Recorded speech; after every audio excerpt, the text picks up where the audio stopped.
Because, as I said, if all the Democrats have to do this year is say that we want comprehensive immigration reform in a country where we have 25 million people unemployed, all right?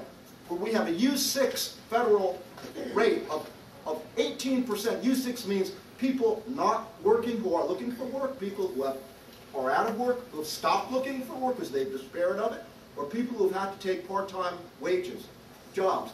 That is nearly 18% of our workforce. This could not be a worse year for immigration reform, which is why I don't think the Democrats are crazy enough to do it. If they do it, they will lose the House, as I've said. Now, they may see that vision, that tremendous vision of the Hispanic giant rising out of its slumber. But I can tell you, politicians are politicians. What they are in love with is their own incumbency. Now, working on the Democrats is not your job. You have your work cut out for you with Senate Republicans. And Senate Republicans have betrayed the cause of protecting our sovereignty and protecting us against illegal immigration every bit as much as the Democrats have. They've been a little bit better in the House and the Senate, really not much better. You've got to contend with Senate Republicans who are so greedy for the dollars they're getting from the corporate service sector, lobbyists, that they'll literally sell their souls for the rope with which they and you will be hung. On that cheery note, I'd like to stop and thank you for your patience and look forward to your comments.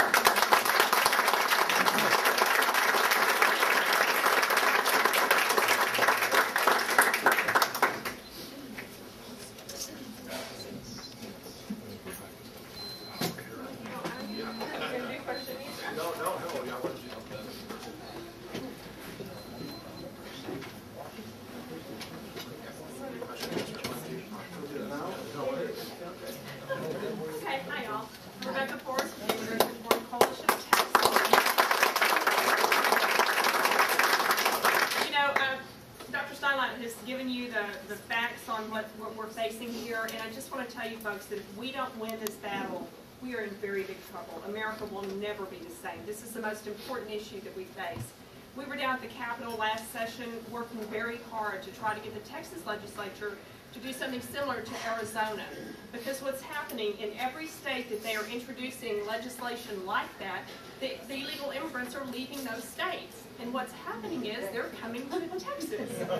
And our governor just hung out a big welcome to Texas sign when he started complaining about the Arizona legislation. So what we need is next session for you folks to please come down to the Capitol. We need you to start today. You know, talking to your district office representatives. Go out there, call them, fax them, email them, tell them that you want immigration reform passed next session. We had some great bills that were introduced. Representative Jackson had some wonderful ones that he introduced and fought for. They were to end sanctuary city policies in Texas, to instigate E-Verify, and also to punish employers that hire illegal aliens. And then we also had one, ending John Zoras's bill to have state agencies simply report the cost of benefits to illegal aliens. How can we have this debate if we don't even know how much money you're spending on illegal alien services? Unfortunately, all of those bills ended up pretty much in the State Affairs Committee, and because of Representative Burt Solomon's, they all died there, except for the Zorwas bill, which was let out at the very last moment, and it got nowhere. So you have some people up in this area to thank for the fact that no immigration legislation got out last session. You also have House Speaker Joe Strauss to thank, because he was the one that sort of spearheaded the whole effort to make sure that no immigration legislation got out of the House. So I hope that you will please get on board here, because we cannot continue to fund all of these services. The other thing that's very important that's recently gotten some coverage in the news is the threats that have been coming from the cartels. There was an article that the Zetas, who are a paramilitary group that was trained in part by the U.S. to fight the drug wars, have threatened Southwest Texas U.S. lawmakers if they dare to put the Texas National Guard on our border. Now, that should concern you a great deal because it's going to spill over, and that's going to be happening more and more. So they would not even release the names of the lawmakers for fear. So I hope that you will please, get on the phone and start calling and faxing and emailing. I think the one thing we need to remember is we need to quit rewarding bad behavior. How many of you are parents in this audience? Did you ever get anywhere with your children by rewarding their bad behavior? No. So, what we should be doing is fast-tracking the people that have tried to come here legally, that are sitting back in their home countries waiting to come legally. We should be finding ways to get them here quicker. Personally, I think we ought to give the illegal aliens 90 days to get their belongings together, take care of their business, go home, and maybe try applying to come legally. We really have to stop this rewarding bad behavior. So I just am thankful to be here tonight, to see all of you, and I hope that you will please visit our website, www.ircot.com, and that you will contact your representatives and tell them to get on board. We need the same legislation that Arizona has, otherwise we're going to be overrun. So thank you.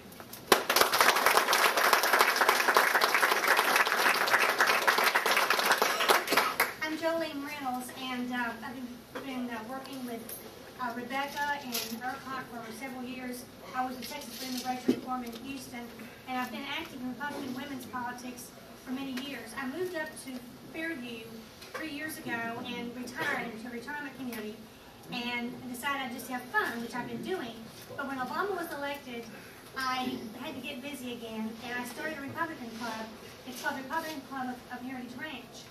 And what I want to encourage you to do, because you're a Republican club, what we have done, we have voted to sponsor another candidate out of our district, because most of our candidates in this district are Republican.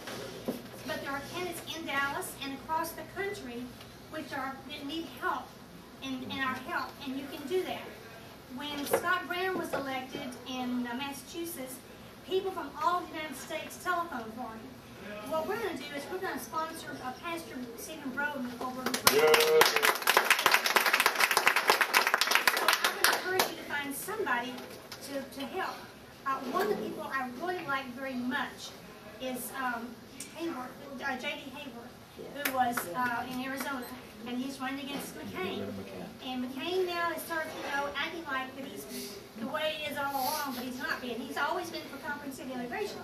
But anyway, I just wanted to say that as a Republican Club, you can help find a candidate somewhere else that needs your help, and you can telephone sometimes in your own home, or you could maybe address envelopes, or you could give money, or you could just call them and ask what you can do, and they'll tell you. So that's what I wanted to mention to you, that you can do that. Thank you very much. Just one thing before we open up for questions, just an administrative thing, because if somebody has to leave or needs to leave.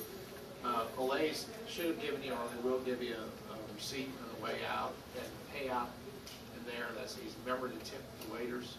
I used to be a busboy, and it was a big thing to get tips. So anyway, back to wait stuff. Anyway, we're going to open it up for questions, and if you don't mind, you want to stand up here, and then we'll... Sure. I just wanted to add something to what Rebecca was saying. I don't know the number for Texas, but I do know that the Congressional Budget Office estimate for the cost of illegal immigration is $338 billion a year. And that includes $200 billion in suppressed wages for American workers.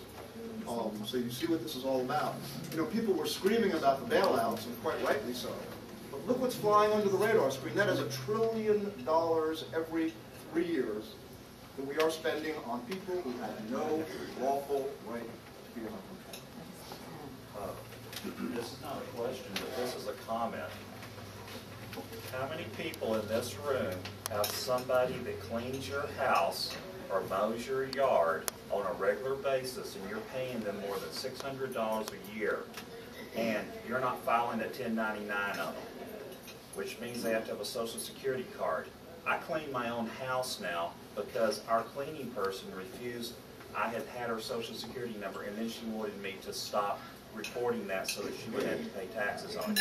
So, you know, if you want this crap to stop, you turn off the money. And that means that you might have to get the broom out and the mop out and clean your own floors. But I'm yelling at you here. But, you know, so many of my friends and stuff like that go, well, it's no, you know, I'm just going to give Jose or Juanita the $70 to come over and clean my house. And then these people, you know, then we hear all these studies and stuff. Well, you know, you think about it, you know. Thank you. That's an incredibly important comment. Incredibly.